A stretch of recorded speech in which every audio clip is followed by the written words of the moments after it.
بسم الله الرحمن الرحيم. الحمد لله رب العالمين، والصلاة والسلام على سيدنا وعظيمنا وحبيب قلوبنا وشفيع نفوسنا أبي القاسم محمد. اللهم صل على محمد وآل محمد وعلى أهل بيته الطيبين الطاهرين وأصحابه الغر الميامين. الحمد لله الذي جعلنا من المتمسكين بولاية سيدي ومولاي علي بن أبي طالب. اللهم صل على محمد وآل محمد. الحمد لله الذي هدانا لهذا وما كنا لنهتدي لولا أن هدانا الله. أما بعد، يقول الله في كتابه الكريم: بسم الله الرحمن الرحيم. لقد نصركم الله في مواطن كثيرة ويوم حنين إذ أعجبتكم كثرتكم فلم تغن عنكم شيئا وضاقت عليكم الأرض بما رحبت ثم وليتم مدبرين. The first of our salawat in honor of Rasulullah Muhammad sallallahu alayhi wa alihi wa sallam. اللهم صل على محمد وآل محمد. The second in honor of Amir al-Mu'mineen Ali ibn Abi Talib. اللهم صل على محمد وآل محمد. The third with your loudest voices in honor of the Imam of our time, Imam Sahib al-Asr wal-Zaman. اللهم صل على محمد وآل محمد. Respected scholars, brothers and sisters, Assalamu alaikum wa rahmatullah wa barakatuh. وعليكم السلام ورحمة الله وبركاته. Imam Ali ibn Abi Talib, salawatullah wa salamuhu alayhi. اللهم صل على محمد وآل. Greatest performance on the battlefield was his performance on the day of the Battle of Hunayn. He never displayed a performance like the performance which he gave on the Battle of Hunayn. And indeed, this performance is seen by many as the greatest performance by any Muslim warrior in the history of the religion of Islam. Indeed, you find that this performance is one which is unparalleled in what was the last battle under the leadership of the Holy Prophet, peace be upon him, and his family. You find that the Battle of Hunayn is one of two battles mentioned within the Holy Quran. There are only two battles in the Holy Quran which are mentioned by name. The first of them is the Battle of Badr, and the second of them is the Battle of Hunayn. Uhud is not mentioned by name in the Quran. Khaybar is not mentioned by name in the Quran. Whereas you find that Badr and Hunayn are both mentioned by name in the Holy Quran. Badr is mentioned by name in Surah 3 verse 123.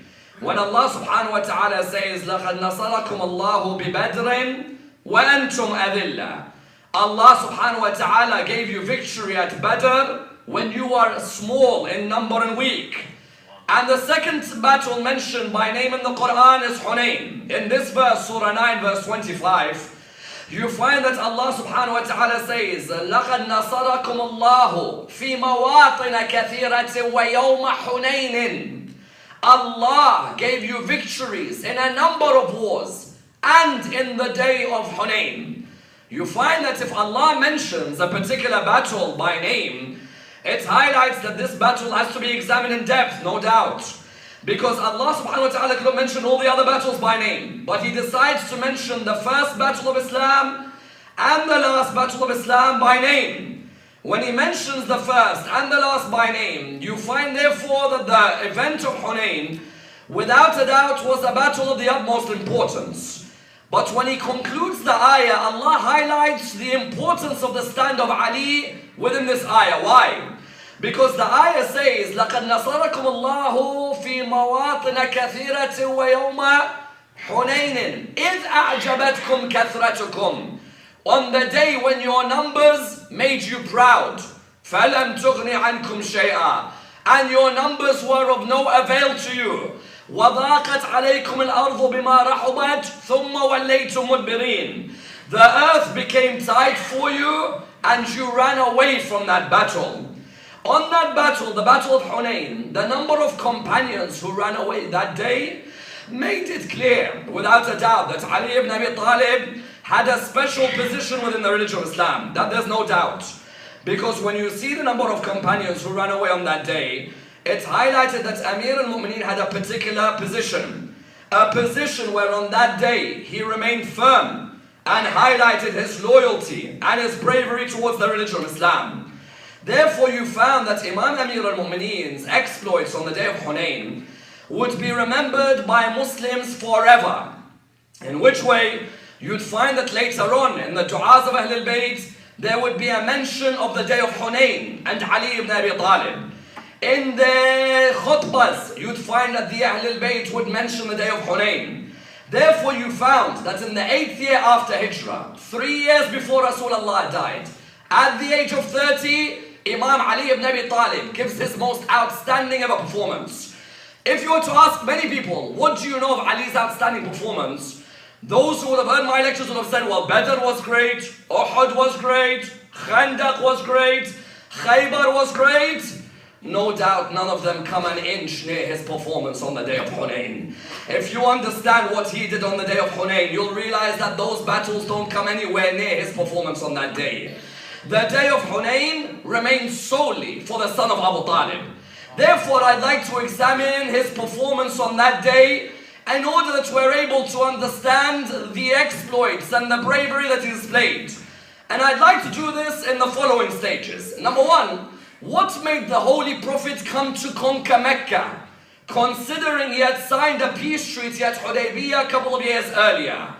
Number two, when the Prophet entered Mecca, did he forgive Abu Sufyan or did he kill him?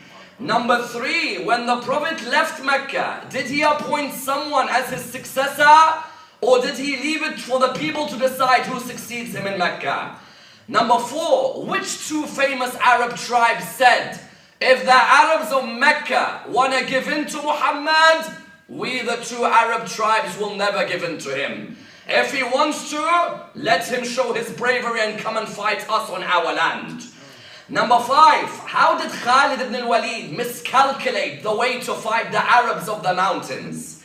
Number six, how was Imam Ali ibn Abi Talib left alone on the battlefield?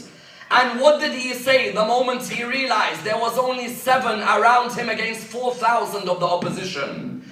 Number 8, what usage of the Battle of Hunayn was made in Dua Nudba to be recited on Friday mornings? And number 9, how did Imam Zayn al-Abidin tell Yazid in his face about the Battle of Hunayn and its importance? Let me examine this and finish this topic off completely.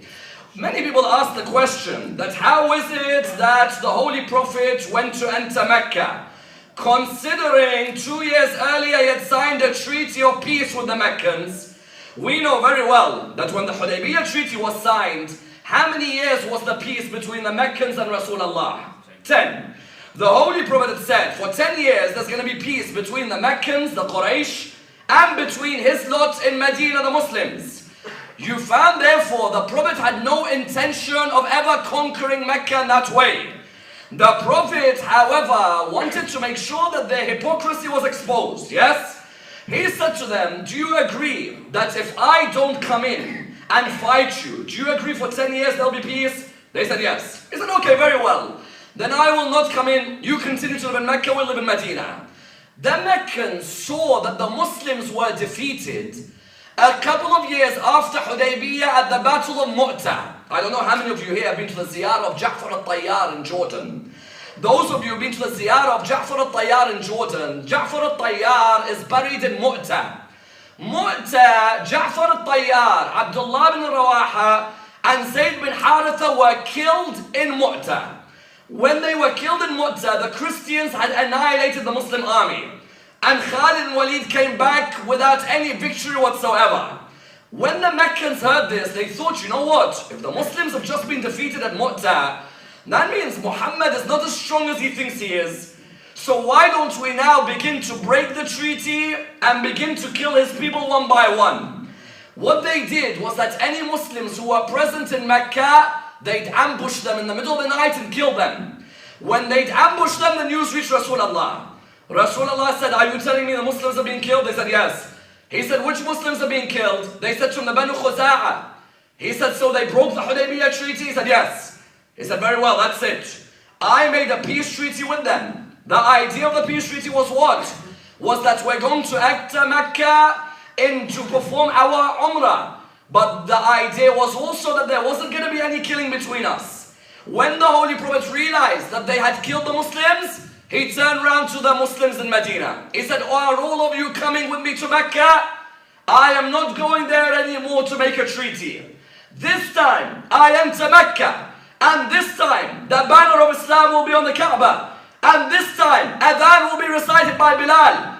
And this time, the idols of Quraysh will be broken. Are all of you ready to join me? They said, Ya Rasulullah, all of us are ready to join you. This was when, in the 8th year after Hijrah, 3 years before he dies. He tells all his companions, are you with me? They said, we're all with you.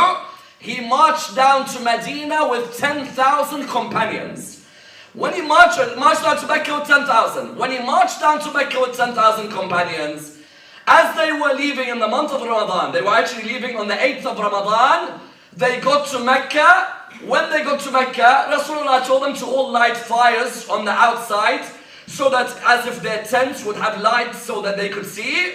From far away, the Meccans could see fires everywhere. When the Meccans saw fires everywhere, Abu Sufyan started getting scared. Because he knew Muhammad now has come and this isn't going to be a treaty anymore. Now when Rasulullah comes, he has an intention. He wants Mecca back. Abu Sufyan asked Abbas, the uncle of Rasulullah. He said to him, what shall I do? Abbas said to him, listen, you can come with me. You really have no option. Come with me and join the religion of Islam. Now that Prophet Muhammad is coming, he said, but what if Muhammad kills me for what I've done? My wife ate the liver of his uncle. My wife is the one who ate the kidneys. My wife is the one who tortured his companions. Abbas said, Muhammad is not that type of man. He is a man of charity and a man of forgiveness. You misunderstood him all this time. Come with me. We will go. Abbas took Abu Sufyan towards Rasulullah. Rasulullah not yet entered Mecca. When Rasulullah saw Abu Sufyan was nervous. What's Muhammad going to do to me? Rasulullah turned around to him and said, Abu Sufyan, do not worry. All of you now, you want to join the religion of Islam. There is no harm in you joining. Umar ibn al-Khattab was there at the time. He wanted to kill Abu Sufyan. Yes? Rasulullah said to him, sit down. Even Abbas, son of Abdul Muttalib, said to Umar, wait. Abu Sufyan is under my protection. You cannot touch him. You found that Abu Sufyan joined the religion. But he joined the religion and is counted as one of the tulaqa. What are the tulaqa? The tulaqa are those who joined Islam after the opening of Mecca, yes? The ones who didn't join because they loved Islam. They joined because they are thinking the safety of our lives is when we join this religion. Correct or no? The tulaqa cannot become khulafa in Islamic political thought. You know why? Because you don't know if he's joined Islam sincerely or not. That's why Sayyidah Zainab looks at Yazid in his court in Sham and she says, Amin al-Adli ibn al-Tulaqa. Is it just, O son of those who were freed, that you place your wives behind a curtain while the daughters of Rasulullah have no curtain to protect them? Therefore you found Abu Sufyan joined. Rasulullah now took the companions. Rasulullah and Ali ibn Abi Talib knew one thing. There was definitely a treachery on the line. Yes? Didn't trust everyone around them. When they knew there was a treachery, they found out that one of the companions had sent a letter with one of the Muslim women. Subhanallah, Quran says, Al-Munafiquna wal-Munafiqat. Yes? Sometimes the hypocrite men, sometimes no, let the woman, because no one will think she'll do the bad thing. It's always the men. I'm not surprised in Iraq recently when they find suicide bombers who are women, correct or no? Because no one ever imagines it's the men. You found that the woman was carrying a letter to the Meccans. Muhammad's on his way. Make sure all of you get ready. When the letter was known, Ali ibn Abi Talib smelled something. He smelled that there's someone who's got a letter sending it. He went with about 5 companions to capture the person. The person wouldn't admit, he wouldn't admit. Imam Amir, when he took out the sword, he said, listen, you tell me now, otherwise your life's over. Tell me, where is the letter? He said to him, the person, the companion was called Hatib bin Abi Balta'a. He said to him, the letter, here it is. The letter was found, it was a letter of treachery to the Meccans. They wanted to inform the Meccans that Rasulullah is about to enter. Rasulullah therefore took his companions, all of them entered Mecca. Some of these companions hadn't seen their families for a long time. They went and saw their families. Ali ibn Abi Talib, the first thing he did was what? He entered and he went to look for a house because there was someone living in a house he needed to capture, who was a major troublemaker in Mecca. But the problem was, he was his sister's husband. Imam Ali ibn Abi Talib has two sisters, Jumana and Fakhita. He has three brothers, Talib, Aqil and Ja'far. His sister, her husband was one of the troublemakers. Ali ibn Abi Talib entered the house, but when he entered, you know this is a dangerous time, you're entering to get Mecca back. As soon as he entered the house to get that, he was wearing a mask. His sister looked at him and said, who are you? He said, where is your husband? She said, how dare you enter my house? He said to her, where is your husband? She said to him, do you know who my brother is? If my brother saw you, your life would end. He removed the mask. He said, it is me, Ali, son of Abu Talib, your brother. Show me where your husband is. It's meant that on that day, whether it's Imam Ali or anyone else, there was no such thing as you are my sister, you are my brother. The idea was, where are the troublemakers? They have to be caught.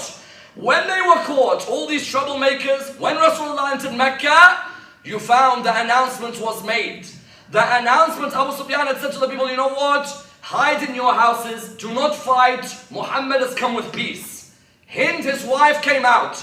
She said, what do you mean Muhammad's come with peace? Muhammad's come. We have to kill him. How dare you say he's come with peace? She wanted them to fight Rasulullah. Rasulullah came out in front of everyone. He said, Bilal, recite the adhan. The adhan was recited. Then he said, oh people, what do you expect of me when I've come to Mecca today? They said, you are the generous and the son of the generous, yes? And that you are a man of charity and forgiveness. He said to them, oh people, I say to you what Yusuf said to his brothers when he saw them. All of you are now forgiven today, yes? There is no recompense. Imagine that line of Rasulullah. All those years he's been away from Mecca. He comes back. Look at the beauty of the forgiveness of Rasulullah.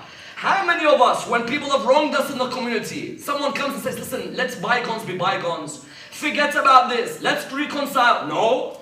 Who is he to reconcile? Who is she to reconcile? Even in our families, our sister wants to pick up the phone to talk to us. No. Our auntie, no. Our cousins, no. Rasulullah entered Mecca. All of these people who had oppressed him for years. He said to all of them, all of you are free. Habbar ibn al-Aswad, or Habbar ibn al-Aswad came to him. He said, Ya Rasulullah, I'm the man who used to make fun of you and I caused a miscarriage for your daughter. He said to him, you are forgiven. Wahshi, the man who killed Hamza, came to Rasulullah. He said, Ya Rasulullah, now that you've conquered Mecca, I want to come and ask you something. He turned around to him and said, are you Wahshi? He said, yes. He said, do not worry, go. Yes, the man who killed his uncle. Therefore, the Muslims that come to Mecca, not to kill. They came, Rasulullah the message. Even when Rasulullah heard Khalid ibn Walid had gone in and killed 3 people, he said, I've got nothing to do with Khalid ibn Walid and his action. Khalid ibn Walid has disgusted us with his action. We have not come here to kill. We have come here to say to the people one message. Ya ayyuhan nas, inna khalaqnakum min dhakar wa untha, wa ja'alnakum shu'uban wa qaba'ila lita'arafu, inna akramakum 'inda Allahi atqakum. O mankind, we've created you from male and female, different races, different tribes, in order that you get to know one another. The best amongst you in the eyes of Allah is the one with the most taqwa. Not Bani Hashim, not Bani Umayyah, not black, not white. Whoever in Mecca has the taqwa, he's the best in the eyes of Allah subhanahu wa ta'ala. He then entered the Kaaba. He told Ali, son of Abu Talib, right on my shoulders, yes? He said, do you see the idols in the Kaaba? He said, yes. Exactly how many years? 20 odd years after Rasulullah was announcing his prophethood, now he walks into the Kaaba. Ali, son of Abu Talib, on his shoulders. He says to him, destroy the idols. The first of the idols to destroy is who? Hubal, the idol of Bani Umayyah. Ali ibn Abi Talib destroyed it. And that's why you have the famous lines of poetry. I don't know which one to be more happy with. The fact that I was standing on Rahmatan lil Alameen, or the fact that I was below Rabbil Alameen. Yes? An unbelievable line. Imam Ali ibn Abi Talib entered the Kaaba. The Kaaba up until that day was full of what? The Kaaba up until that day was full of idols. Now the Kaaba, once and for all, the idols were removed. Ali ibn Abi Talib did what his grandfather Ibrahim had done many years earlier and purified the Kaaba, and now Rasulullah made it clear. The people of Mecca, all of you are forgiven. Ali ibn Abi Talib with Rasulullah brought Mecca back to the religion of Islam. However, the tribes of Thaqif and Hawazin, two vicious Arab tribes. Thaqif produced some of the best warriors in the history of religion of Islam, correct or no? If I were to ask all of you now, when you hear the surname Thaqafi, who's the first one comes in your mind? Mukhtar, correct? Mukhtar al-Thaqafi. Mughira bin Shu'ba, Thaqafi. Yes? Who else is a Thaqafi? Hajjaj bin Yusuf, Thaqafi. Thaqif have ferocious warriors. They coupled themselves with Hawazin. They said, we hear the Meccans gave up Mecca to Muhammad once and for all. We hear Abu Sufyan has given up. They said to him, yes. He said, these Meccans don't have any strong warriors. We have the best of the warriors. If Muhammad thinks that he can control this area, let him fight us. They began to plot fights against the Holy Prophet. The Holy Prophet turned around to his soldiers. He said, listen, Thaqif and Hawazin have not accepted my call for unity in Mecca. I've come to Mecca after 20 years to say to everyone, those of you who hated me, now you're welcome to join me. And those of you who love me can live with me. But these lot are plotting against us. Are you ready for all of us to go towards them? They said, Ya Rasulullah, we are ready. 10,000 from Medina, 2,000 from Mecca, 12,000 of them left to go towards the fight within the Ta'if area. Thaqif had sent out lines of poetry. You know what they said? They said, Muhammad thinks he can come to us with thousands. He doesn't know that 3 of us can take on all of his thousands. Yes? They had 3 soldiers undefeated in war. 3 soldiers untouchable. These 3, before the battle had even commenced, had come out and said, Muhammad's soldiers, if he's lucky, remain loyal to him. Most of them will run away. Yeah, straight out. Most of them will run away. And in his army, there aren't many brave warriors. All 3 of us, what was their name? Malik bin Auf al-Nasri, Uthman bin Abdullah, and Abu al-Jardal. They said 3 of us can take on his whole army. There's only 1 young man he has in his army who we have to face. If we finish him, the army finishes. Yes? They knew Ali ibn Abi Talib was the only point of obstacle between them and destroying Islam. They said, all of Muhammad's soldiers are nothing compared to us. We are the soldiers of the mountains. None come near us, except whom? Except the son of Abu Talib. We've been waiting for years to face him one-on-one. Yes? It was a cry from the beginning. Rasulullah, now that he had conquered Mecca, he left Mecca. Did he leave appointing a successor or no? This is a vital question in Islamic political thought. You see, if Rasulullah leaves Mecca without appointing a successor, then everyone will say, I am his successor, correct or no? If a prophet leaves an area without appointing a successor, it's like me running a business. I'll say to all of you, you know what, I'm going away for a week on holiday. If I don't appoint a successor, the whole of the company will say they're the ones in charge. Unless I make clear that, you know what, this person's in charge of the business while I'm away, correct? Rasulullah would never leave an area without appointing a successor. Because he knew very well, if I leave this area without appointing a successor, there'll be disunity and fighting with a successor. The poets talk about this on many occasions, yes? And they say, if Muhammad had to leave a successor for going out to Hunayn, how could he not leave a successor when he went out to his Lord in the heavens, yes? If you need to leave a successor for going to a battle, is it something logical that you leave the world and you don't appoint a successor on your behalf? Therefore you find when he left Mecca, he left Atab bin Usaid. When he left Atab bin Usaid in charge, Rasulullah left Mecca, 12,000 soldiers. You know the opposition, how many soldiers they had? 4,000. Badr, 313 versus 950. Uhud, 4,000 versus 700. Khandaq, 10,000 versus 3,000. Now Islam had become so strong, 12,000 versus 4,000. But the Quran reprimanded them. Yes, what did the Quran say? لَقَدْ نَصَرَكُمُ اللَّهُ فِي مَوَاطِنَ كَثِيرَةٍ وَيَوْمَ حُنَيْنٍ إِذْ أَعْجَبَتْكُمْ كَثْرَتُكُمْ فَلَمْ تُغْنِ عَنْكُمْ شَيْئًا Quran said Allah gave you many victories. And on the day of Hunayn, when you became arrogant because of your numbers. And your numbers didn't help you at all. You know these 12,000 Muslims? They all went towards the battle. They think, you know what, there's 12,000 of us, there's 4,000 of them, this is going to be an easy victory. Rasulullah from the beginning had said to all of them, listen, do not be arrogant. There was a day we were small, they were big. And because of our iman, we were able to defeat the opposition. Now when you come, do not be arrogant thinking there's going to be an easy war. And you know when you fight any country in the mountains, you don't get victory easily. I'm sure you can name a couple of examples, yes? When you fight any people in the mountains, there's no way you'll achieve a victory easily. Rasulullah soldiers came. Who was in charge on that day? Khalid ibn al-Walid on one side, Ali ibn Abi Talib on the other, yes? Rasulullah said, he said to them, listen, hold back, remain patient. I am your prophet. I don't want to see you thinking you're arrogantly going to win. Khalid ibn Walid wanted success on that day. Why? At Mu'tah, he came back embarrassed. Ja'far al-Tayyar, Abdullah ibn Rawaha, and the rest of them died. He came back without any victory. So he thought he needed to make amends. You know what he did? He tried to go in the morning time to surprise the Arabs on the mountains. He tried to go through the morning so that he does what? So that he surprises them and achieves the victory that he wants. You think these Arabs don't know these things?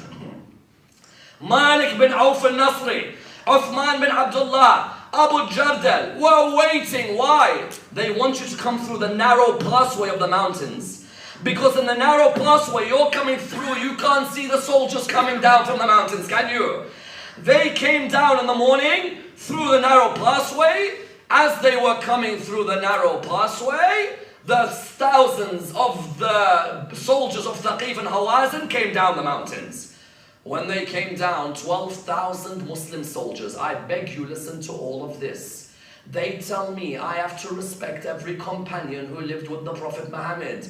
I reply by saying respect has to be earned in life, correct or no? So when I look at a battle, there's 12,000 soldiers, they're in a narrow pathway, and I see that this mountain, that these men are meant to be men of bravery.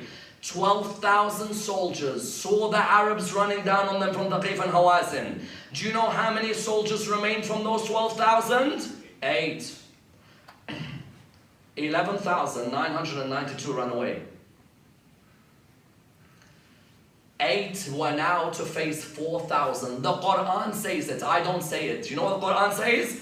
فَلَمْ تُغْنِ عَنْكُمْ شَيْئًا وَضَاقَتْ عَلَيْكُمُ الْأَرْضُ بِمَا رَحُبَتْ ثُمَّ وَلَّيْتُمْ مُدْبِرِينَ. Yes? وَلَّيْتُمْ مُدْبِرِينَ. You know what that means? You ran and ran and ran. You found that these companions, as soon as they saw the soldiers coming down, these companions, what happened to them? They all started to run away. Do you know who remained? 8. Do you know who was at the front of those 8? Ali ibn Abi Talib. Yes? Imam Ali ibn Abi Talib stood there. He sees 4,000 soldiers in front of him now. He turns around and he sees that everybody else has run away. He has 7 with him. With these 7 who are with him, he looks around. One side, Abbas, son of Abdul Muttalib. Other side, Fadl ibn al-Abbas. Behind him, who? Behind him, Rabi' ibn al-Harith. Next to him, Ayman bin Ubayd. Next to him, Abdullah bin Mas'ud. Next to him, Osama bin Zayd. A few years later, when Osama has to lead the army, certain people say, why you put us under the 18-year-old? Because the 18-year-old, when he was 15, never left Ali ibn Abi Talib. Osama bin Zayd, Ayman bin Ubayd, Abdullah bin Mas'ud, Rabi' ibn al-Harith. You find Abu Sufyan ibn al-Harith. All of them, Abbas bin Abdul Muttalib, 7, Ali ibn Abi Talib in front of them. He turned around to them and said, listen, all of you, have you got my back? They said, yes. He said, now watch what I'm going to do. Yes? Ali ibn Abi Talib, there is one British historian who says, Ali ibn Abi Talib on that day was like a demon possessed. Yes? When he looked at the opposition, 4,000 of them, he just looked around at the sun and said, you guys just watch my back, look at what I'm going to do right now. An absolute annihilation of the opposition on the day of Hunayn. One man drove through thousands in one battle. Yes? Absolute annihilation. He went through them. Allah in the Quran says that your numbers made you arrogant. You all ran away. I then helped you by putting sakina down on you. and I gave you unseen forces. I tell you one thing, there may be 8 of you. If you have trust in Allah subhanahu wa ta'ala, He'll send down angels to help you and be your soldiers alongside you, correct or no? If you ask anyone, you may be small in number, but when you've got faith in Allah subhanahu wa ta'ala, watch Ali ibn Abi Talib go. Ali ibn Abi Talib said, leave this all to me. Watch me alone with all 4,000 of them. Who came out to meet him? Those 3, yes? Those 3 turned around. They said, all of you wait. The son of Abu Talib, we waited years to meet you, yes? At Khaybar, we heard you finish Marhab with 1 strike. At Khandaq, Amr ibn Wit, what a CV, resume Ali ibn Abi Talib has, yes? Look at that resume, it's unbelievable, yes? Every name, and at what age? He's 30 on this day. At what age was he at Khaybar? 29. At what age was he in Khandaq? 27. At what age was he at Uhud? 25. Badr, 24. Ask yourself in your 20s, what did you give the religion of Islam? What did you give the religion of Islam in your 20s?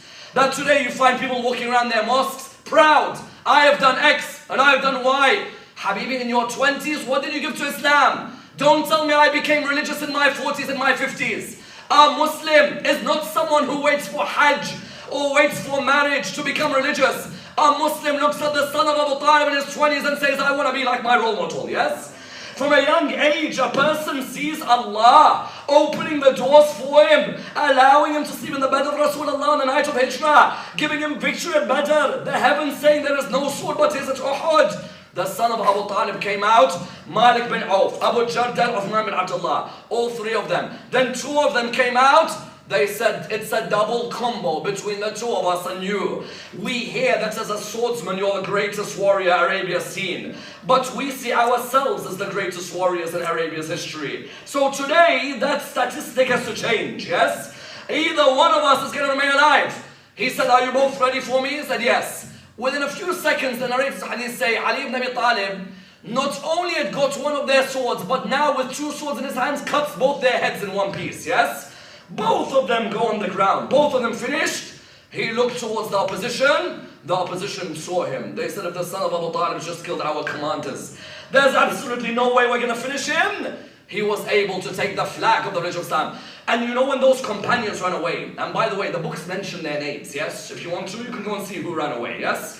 And so the first time there's been a running away. Because when people come and tell me, these companions of Rasulullah, you don't know how great they are. I'm like, Habibi, am I someone stupid or no? I don't understand. Because when I'm looking in the Quran, in Uhud it says, وَمَا مُحَمَّدٌ إِلَّا رَسُولٌ قَدْ خَلَتْ مِنْ قَبْلِهِ الرُّسُلُ أَفَإِنْ مَاتَ أَوْ قُتِلَ انْقَلَبْتُمْ عَلَىٰ أَعْقَابِكُمْ. In Uhud, the Quran says, Muhammad is but a messenger. Messengers have come before him. If he dies or is killed, you run away and leave him alone? Yes? At Hunayn, it says what? فَلَمْ تُغْنِ عَنْكُمْ شَيْئًا وَضَاقَتْ عَلَيْكُمُ الْأَرْضُ بِمَا رَحُبَتْ ثُمَّ وَلَّيْتُمْ. You ran away. How many more battles do you want to run away from? I don't understand. Because if I'm meant to respect you, I can't have you run away to every single battle. Surely there has to be some sort of commitment. And you know when they ran away, you know what Abu Sufyan started doing? Abu Sufyan, when they ran away, Abu Sufyan thought this is going to be an easy victory. He started saying, Muhammad's magic is now over, yes? And then others were saying, Muhammad's sorcery is over. Others were saying, it's Muhammad's last day. They saw the son of Abu Talib come back with the flag of the religion of Islam, yes?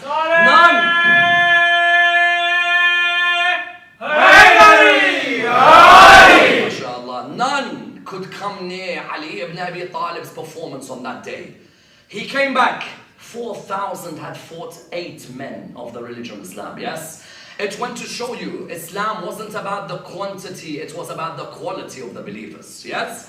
Islam wasn't about gathering thousands. Islam was rather about how many have that firm faith, that certainty, that love for the religion. He came back, the wounds were on his body, but the flag and the banner of the religion of Islam was still in his hand, aloft. He returned back. You'd think that when he gives such a victory, if I gave such a victory for Islam, I would turn around and say, give me all the spoils of war, give me their shields, give me their swords. Ali ibn Abi Talib simply went to go and recite his prayers and his supplications, yes? There were others in Rasulullah's army, the audacity, others who had run away, come to Rasulullah. You know what they say to him? We hear that you're giving spoils of war to the new converts of the religion of Islam. Because you know what happened after the battle? In Islamic economics, after the battle, there is a segment of society, many of you may have read about them in the Quran. In the Quran, it says charity should go to who? To the poor and the needy and the orphans. Then there's a fourth segment. Al-mu'allafati qulubuhum. You've read al-mu'allafati qulubuhum? Many times people say, what's mu'allafati qulubuhum? When you read in the Quran, the translation is those whose hearts are inclined to Islam. A certain amount of sadaqah goes to the group of people whose hearts are inclined to Islam. Those who've just joined Islam, or those who are about to join Islam, a certain portion should go to them. Someone says, why? Because either number one, these people are about to join Islam, you welcome them to say you are as important as everybody else. Or number two, to avert their evil from ruining Islam. Yes?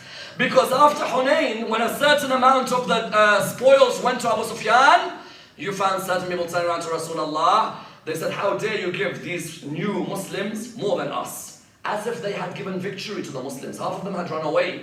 Now they're saying, how dare you?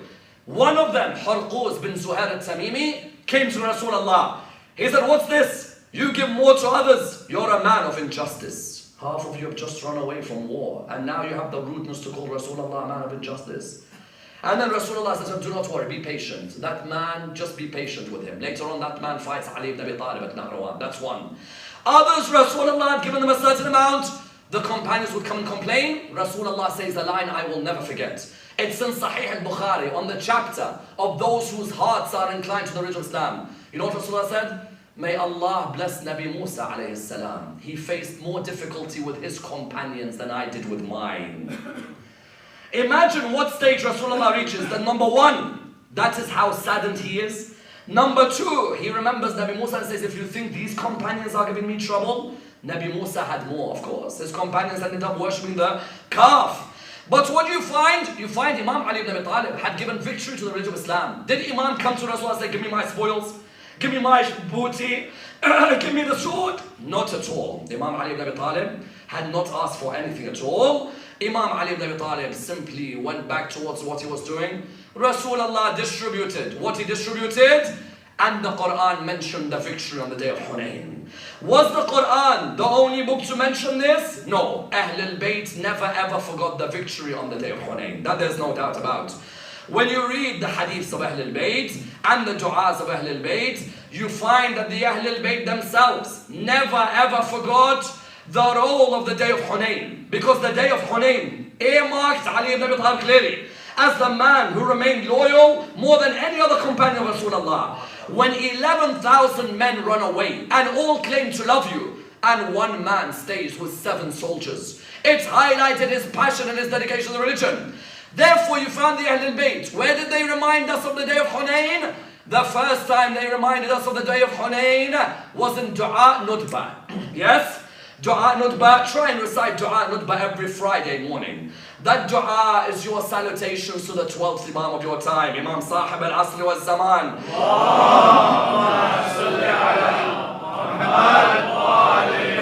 That dua is your salutations towards the Imam of your time. It's your relationship with the Imam of your time. It's your dedication to him. It's when you start looking at him and saying, where is Hassan? Where is Hussein? Where are the sons of Hussein? Where are those shining stars? Where are those bright moons? Where is the man who's the connection between the heavens and the earth? It hurts me that I see all the creation, but I don't see you, yes? That dua, Dua Nudba, one of the most beautiful du'as. In that dua, Ahlul Bayt mentioned that it was the hatred of those from Badr and Hunayn that led to the oppression of Amir al-Mu'mineen, yes? Because a lot of those who were the grandsons and the children of the soldiers at Hunayn wanted to take out their animosity on Imam Ali ibn Abi Talib and his children. And that's why I tell you, when you do your research on the 10th of Muharram, look at the names of those who butchered the body of Imam al-Hussein, yes? When you look at the names of those who butchered the body of Imam al-Hussein, you see the surnames of Thaqafi, Hawazin, Thaqif, Ta'if, Hawazin. The nephews and the cousins of those who Ali defeated at Hunayn wanted to take out their vengeance on Imam al-Hussein alayhi salam. That's why I tell you, there's one line. On the 10th of Muharram, until today, it hurts me every time I hear it. Imam al-Hussein alayhi salam came out on the 10th of Muharram. When he came out, it was his final moment when he came out. He stood in front of the opposition. He looked at them. He said, is not Khadija my grandmother? They said, yes. He said, is not Rasulullah my grandfather? He said, yes. He said, is not Fatima al-Zahra my mother? They said, yes. Is not Ali ibn Abi Talib my father? They said, yes. He said, is not Hamza my uncle? He said, yes. He said to them, then why do you want to kill me? Their reply, I will never forget. They looked at him, they said, we want revenge for what your father done to us. The whole Karbala was revenge for Imam Amir al-Mu'mineen alayhi salam. The exploits of Imam Ali ibn Abi Talib came back to haunt him, and they took it out on his son. You think it's normal to kill a human being? It's not. But to behead a human being and butcher him and make your horses trample all over his body, yes? They made their horses trample all over the body of Abu Abdullah. That haqid of Hunayn, they couldn't let go of. Hunayn and the defeat of Hunayn, they couldn't let go of. And that's why Imam Zayn al-Abidin in front of Yazid in Sham, the battle between him and Yazid in the words, was when Imam Zayn al-Abidin reminded Yazid, yes? Because Yazid was right in front of him and the Imam was in front of Yazid. And Yazid began to boast about the battle of Badr, yes? Yazid, when he boasted about the battle of Badr, what did he do? He said, ليت أشياخي ببدر شهدوا جزع الخزرج من وقع الأسل لا هلوا واستهلوا فرحا ثم قالوا يا يزيد لا تشل لعبت هاشم بالملك فلا خبر جاء ولا وحي نزل. Yazid looked at Imam Zayn al-Abidin. He said, I wish my ancestors from Badr were here, so they could see the way I poke the teeth of Abu Abdullah, yes? So they see the way I poke the eyes of Imam Hussein. He used to have the head of Imam Hussein next to him, yes? He would poke the eyes of Abu Abdullah. Then he'd poke the teeth of Abu Abdullah. And then Imam Zayn al-Abidin looked at him. He saw what he was doing to his father. Did what he was doing to his father affect him? No. Imam Zayn al-Abidin looked at him and said, you want to mention Badr? I'll tell you who we are. He looked at him, he said, oh people, Allah has granted us 6 and given us excellence in 7. He has given us generosity and patience and eloquence and forbearance and knowledge and the believer's affection for us. Then he said, Allah has given us excellence in 7. From us is whom? From us is the Holy Prophet. From us is Ali ibn Abi Talib. From us is Fatima al-Zahra. From us is Ja'far al-Tayyar. From us is Hamza. From us are Hassan, from us are Hussein. Those of you who know me, and those of you who don't, let me tell you who I am. I am the son of Mecca and Mina. I am the son of Zamzam and Safa. I am the son of the best of men to have circumambulated the Kaaba, and the best of them to have held the black stone in his haba. I am the son of the man who was taken by Buraq through the air. I am the son of the man who led the angels in prayer. I am the son of Muhammad al-Mustafa. I am the son of Ali al-Murtada, the man who fought the disbelievers until they said, La ilaha illallah. Then he said what? Then he said, I am the son of the man who fought with 2 swords and pledged 2 allegiances and went on 2 migrations. Then he says, I am the son of the man, Baya bay'atain, Hajar hijratain. Yes?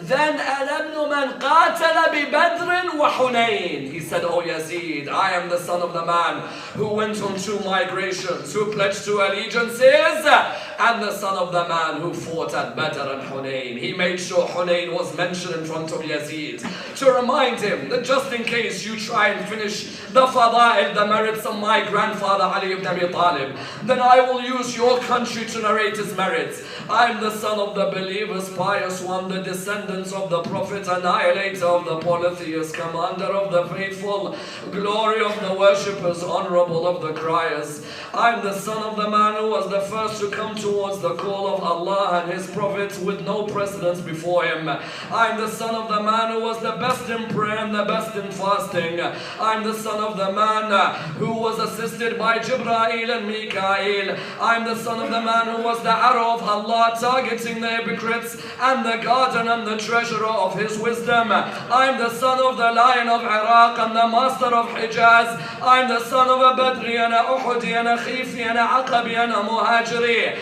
I am the son of the father of Hassan and Hussein. That is my grandfather Ali ibn Abi Talib.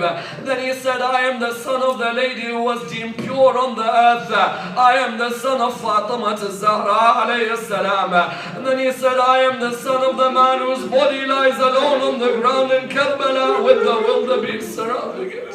As soon as he said those those lines, Yazid wanted the adhan to be recited, yes? So when the adhan began to be recited, at that moment, the adhan was recited. Allahu Akbar, Allahu Akbar. Imam Zain al-Abidin said, surely Allah is great. There is none as great as Allah. And then the adhan said, Ashhadu an la ilaha illallah. Imam said, my eyes and my feet and my mouth and my eyes, all of them testify.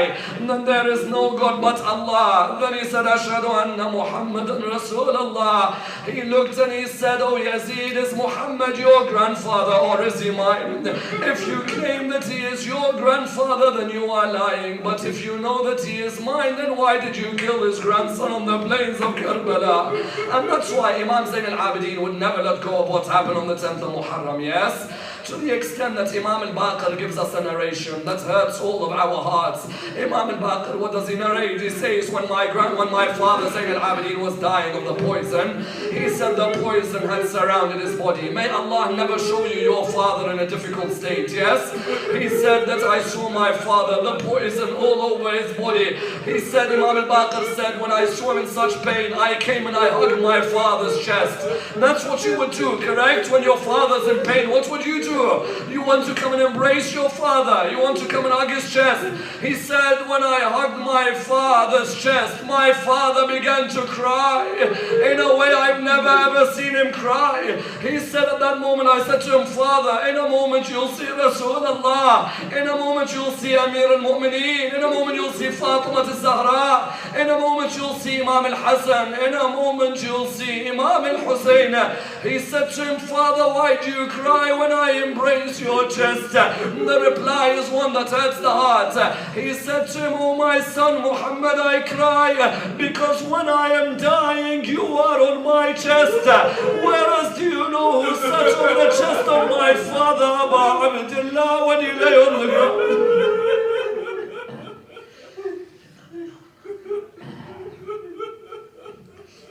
Inna lillahi wa inna ilayhi raji'un.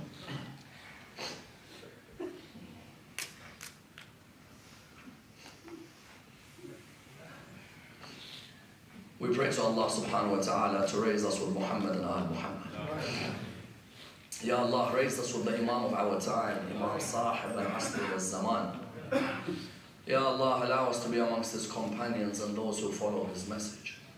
Ya Allah, allow us to honor the merits of Imam Ali ibn Abi Talib alayhi salam. Give us the good health that we are able to finish the seerah of Amir al-Mu'mineen alayhi salam. Ya Allah, allow us to continue in the service of Amir al-Mu'mineen alayhi salam. Ya Allah, this time next year, let us sit by the grave of Ali ibn Abi Talib in the land of Najaf.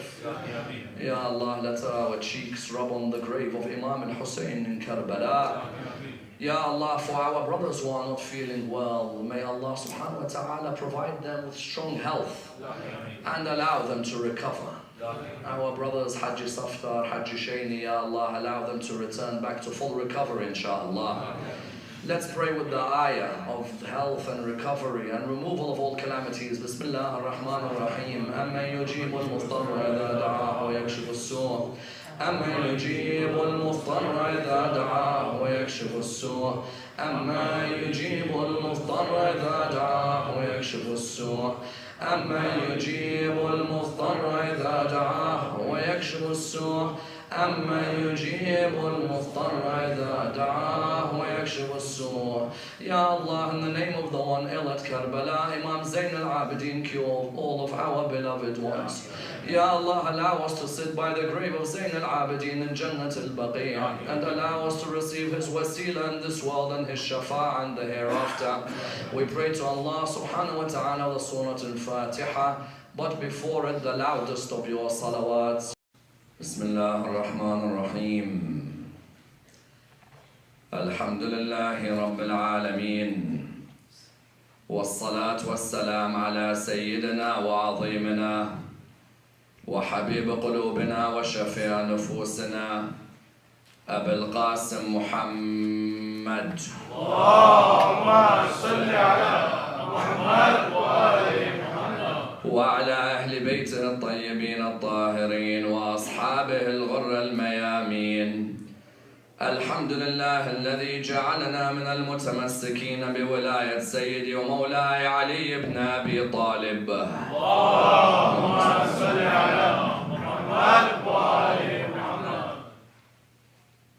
الحمد لله الذي هدانا لهذا وما كنا لنهتدي لولا أن هدانا الله أما بعد يقول الله في كتابه الكريم بسم الله الرحمن الرحيم لقد نصركم الله في مواطن كثيرة ويوم حنين إذ أعجبتكم كثرتكم فلم تغن عنكم شيئا وضاقت كثيرة ويوم حنين. Allah gave you victories in a number of wars and in the day of Hunayn.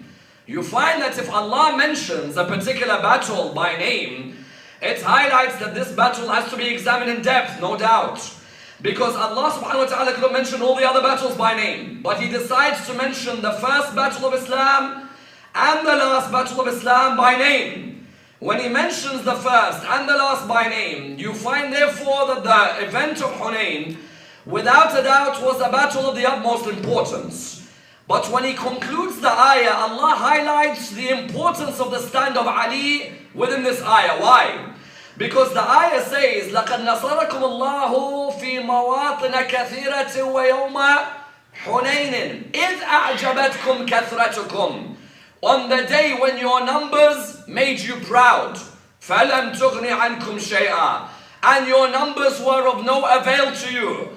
وَضَاقَتْ عَلَيْكُمُ الْأَرْضُ بِمَا رَحُبَتْ ثُمَّ وَلَّيْتُمْ مُدْبِرِينَ. The earth became tight for you and you ran away from that battle. On that battle, the battle of Hunayn, the number of companions who ran away that day made it clear, without a doubt, that Ali ibn Abi Talib had a special position within the religion of Islam. That there's no doubt. Because when you see the number of companions who ran away on that day, it's highlighted that Amir al-Mu'mineen had a particular position. A position where on that day he remained firm and highlighted his loyalty and his bravery towards the religion of Islam. Therefore you found that Imam Amir al-Mu'mineen's exploits on the day of Hunayn would be remembered by Muslims forever. In which way? You'd find that later on in the du'as of Ahlul Bayt, there would be a mention of the day of Hunayn and Ali ibn Abi Talib. In the khutbahs, you'd find that the Ahlul Bayt would mention the day of Hunayn. Therefore you found that in the 8th year after Hijrah, 3 years before Rasulullah died, at the age of 30, Imam Ali ibn Abi Talib gives his most outstanding ever performance. If you were to ask many people, what do you know of Ali? عليكم الأرض بما رحبت ثم وليتم مدبرين.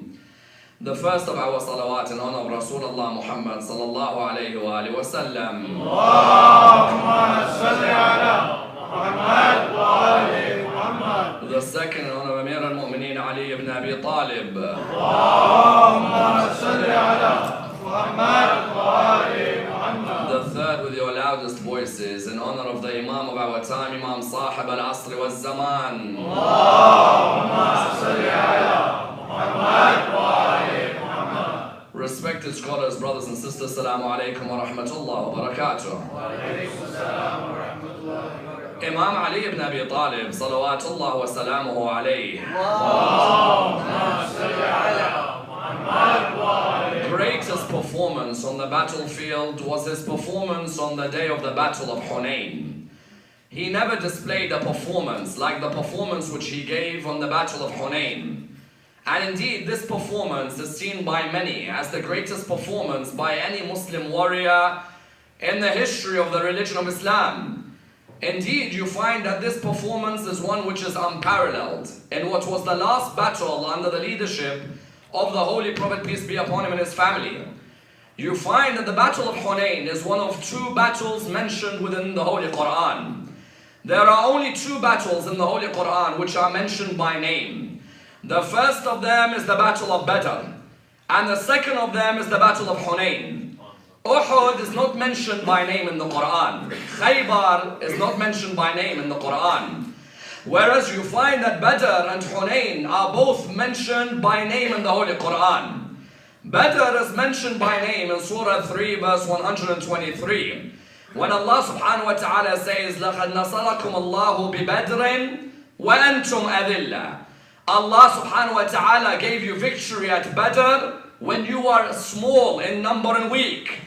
And the second battle mentioned by name in the Quran is Hunayn. In this verse, Surah 9 verse 25, You find that Allah subhanahu wa ta'ala says, لَقَدْ نَصَرَكُمُ اللَّهُ فِي مَوَاطِنَ